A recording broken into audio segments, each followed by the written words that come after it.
Hello friends, welcome to let's uncomplicate myself Gita.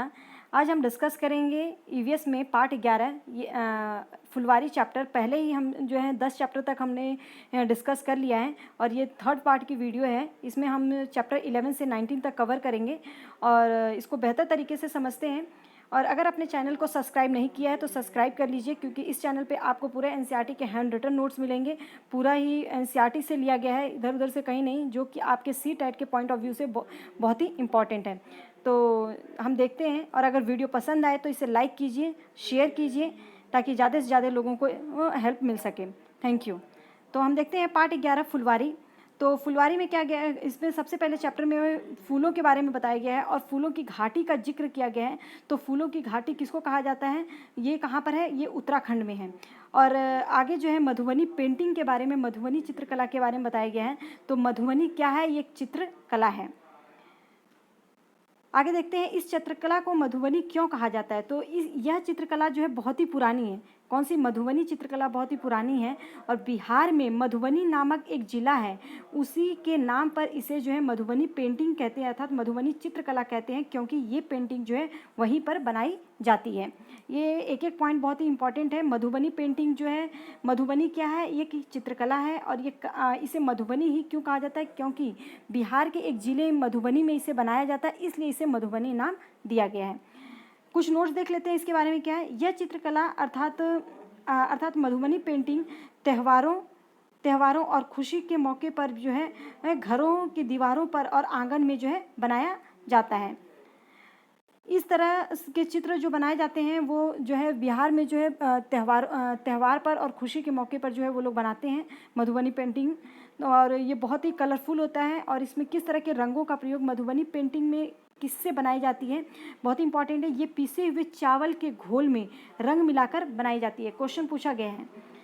आगे देखिए इसके कुछ नोट्स इसके बारे में। इन रंगों को बनाने के लिए नील, हल्दी, फूल, पेड़ों के रंग मिलाकर बनाए जाते हैं। इस पेंटिंग में जो है इंसान, जानवरों, पेड़, फूल, पक्षी, मछलियाँ और अन्य कई जीव जंतुओं को साथ में बनाया जाता है। तो इस पेंटिंग में किसको दर्शाया जाता है, ये भी पूछा जाता है। तो इसमें इंसान, जानवर, पेड़ पौधे, पक्षी, मछली आदि को जो है, जीव जंतुओं को जो है दर्शाया जाता है। फूलों को खाते भी हैं। कहाँ कहाँ पर किन किन फूलों का सेवन करते हैं वो देखते हैं। जैसे कचनार के फूल की जो है सब्जी बनाई जाती है और ये यूपी में। केले के फूल की सब्जी जो है केरल में बनाई जाती है। और सैजन के फूल का प्रयोग और इसका पकौड़ा बनाया जाता है वो महाराष्ट्र में। तो ये बहुत ही इम्पॉर्टेंट है। ये तीनों फूलों, मतलब फूलों का प्रयोग हम खाने के लिए भी करते हैं और कहाँ पर किस फूल का प्रयोग किया जाता है उसके हिसाब से आप इसे देखिए। किन फूलों के रंगों से कपड़े रंगे जाते हैं। तो जो गुलदावरी और जीनिया एक फूल है, इन फूलों के इनका रंग बनाया जाता है और इनसे जो है कपड़े, विशेष तौर पे जो कपड़े ही रंगे जाते हैं। इत्र के लिए जो प्रसिद्ध शहर है वो यूपी का कन्नौज जिला जो है, इत्र बनाने के लिए गुलाब जल से जो है इत्र बनाया जाता है। और ये कहाँ पर? उत्तर प्रदेश के कन्नौज जिले में। तो इत्र कहाँ पर बनाया जाता है? कन्नौज में, उत्तर प्रदेश के कन्नौज में। फूल से क्या क्या बनाया जाता है? तो फूल से इत्र बनाया जाता है, गुलाब जल, केवड़ा आदि। आगे हम पार्ट 12 देखते हैं। पार्ट 12 में क्या है, कैसे कैसे बदले घर। मतलब समय के साथ जो है घर बदलते रहते हैं। पहले मिट्टी के, जैसे कि अब हम लोगों ने ही देखा, पहले मिट्टी के घर होते थे, फिर उसके बाद सीमेंट के घर बनने लगे, फिर उसमें सीमेंट के घर में भी बहुत सारे कुछ होने लगे, टाइल्स लगने लगी। पहले फर्श जो है कच्चा रखते थे तो उसको सीमेंटेड करने लगे। तो इस तरह से जो है घरों में किस तरीके से परिवर्तन आए हैं वो देखेंगे। तो ये जो घर, इसमें जो इस चैप्टर में गाजी खाना की बात की गई है। तो गाजी खाना कहाँ पर है? यह जगह जो है पाकिस्तान में है। और कच्चे घरों में के दीवारों पर गोबर या मिट्टी का लेप क्यों लगाते हैं? क्योंकि गोबर मिलाने से जो है मिट्टी में कीड़ा नहीं लगता। लकड़ी की छत में दीमक न लगे, इसके लिए लोग जो है लोगों को क्या करना चाहिए? तो जो लकड़ी की जो छत बनाते हैं उसमें नीम और कीकर की लकड़ियां अगर मिला दें तो इससे जो है दीमक नहीं लगेगा। पार्ट 13, पहाड़ों से समुद्र तक। तालाब व झीलों का पानी गंदा होने के क्या कारण हैं? तो नदी के किनारे बसे हुए लोगों द्वारा जो है पानी का अलग अलग तरह से जो प्रयोग करते हैं, जैसे कपड़ा धोना, जानवरों को नहलाना, बर्तन धोना, जिसके कारण जो है तालाब व झीलों का पानी गंदा हो जाता है। नदियों के किनारे जो लोग बसे हैं वो इसका प्रयोग ऐसे करते हैं कि वो जो पानी तालाब और झील में पहुंचता है वो जो है गंदा हो जाता है। पानी को साफ़ करने का क्या तरीका है? तो पानी को अगर हम उबाल दें तो वो साफ़ हो जाता है। आगे पार्ट 14 में क्या है, एक वेलवनिका गांव की बात की गई है, और वेलवनिका गांव कहाँ पर है? ये कर्नाटक में है। घुंटी क्या है? तो घुंटी जो है, घुंटी का प्रयोग मिट्टी को नरम करने के लिए अर्थात मिट्टी को खोदने के लिए किया जाता है, और ये एक प्रकार की कुदाल है, या कुल्हाड़ी बोल सकते हैं, या फावड़ा बोल सकते हैं। तो घुंटी क्या है? ये कुदाल भी बोल सकते हैं इसे, कुल्हाड़ी या फावड़ा, जो मिट्टी को नरम करने के लिए अर्थात मिट्टी को खोदने के लिए प्रयोग की जाती है। कुरिगे क्या होता है? तो हल को जो है कुरिगे बोला गया है, और ये जो है साउथ इंडिया में मतलब कर्नाटक में जो है इसे कुरिगे बोला जाता है हल को। इलिगे जो है एक प्रकार का हंसिया होता है। पार्ट 15 जो है मंडी से घर तक, इस चैप्टर में इतना कुछ खास नहीं है। इसमें बताया गया है कि किस तरह से घर में सब्जी लोग लेकर आते हैं और वो किस तरह से साफ़ करते हैं, और मंडी में कैसे बेचने जाते हैं। ताज़ी सब्जियों और बासी सब्जियों के बारे में बताया गया है। कौन सी सब्जियां जल्दी ख़राब होती हैं उनके बारे में बताया गया है। तो ये चैप्टर को आप एक बार देख लेना, इसमें से ऐसे अभी तक कोई क्वेश्चन बना नहीं है। आगे देखते हैं। पार्ट 16 जो है चू चू करती चिड़िया। तो गीजू बधेका ये कौन है? ये एक लेखक हैं और बच्चों के लिए किस्से, कहानियाँ और पत्र लिखते हैं, गीजू भाई। और गीजू भाई कहाँ रहते हैं? ये गुजरात में रहते हैं। इन्होंने जो है किलचिड़ी इस चैप्टर में जो है चिड़ियों के बारे में बताया गया है। सबसे बड़े बहुत इंपॉर्टेंट है, इसमें कई क्वेश्चन बने हैं। तो किलचिड़ी जो है ये इंडियन रॉबिन भी इसे बोला जाता है। ये अंडे कहाँ देती है?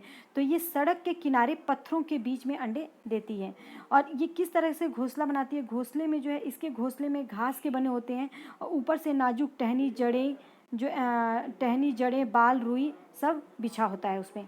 तो ये जो सड़क के किनारे पत्थरों के बीच में कौन सी पक्षी अंडे देती है? तो वो है रॉबिन, इंडियन रॉबिन अर्थात किलचड़ी।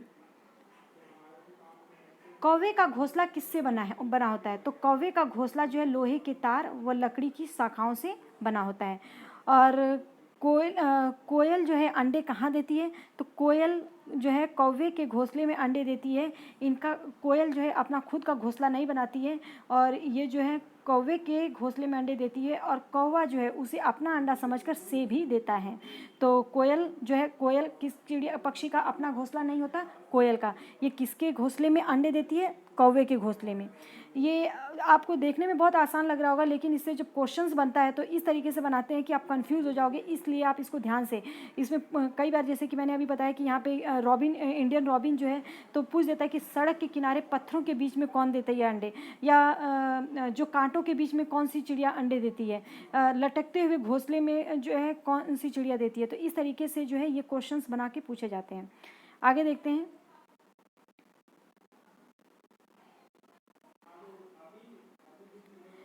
कोयल जो है अपना घोंसला नहीं बनाती, कौवे अपना अंडा समझकर उसे से देती है।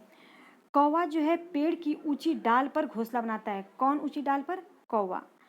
फाख्ता अपना घोंसला कहाँ बनाती है? तो ये कैक्टस के कांटों के बीच में या मेंढी के मेड़ पर। कौन? फाख्ता।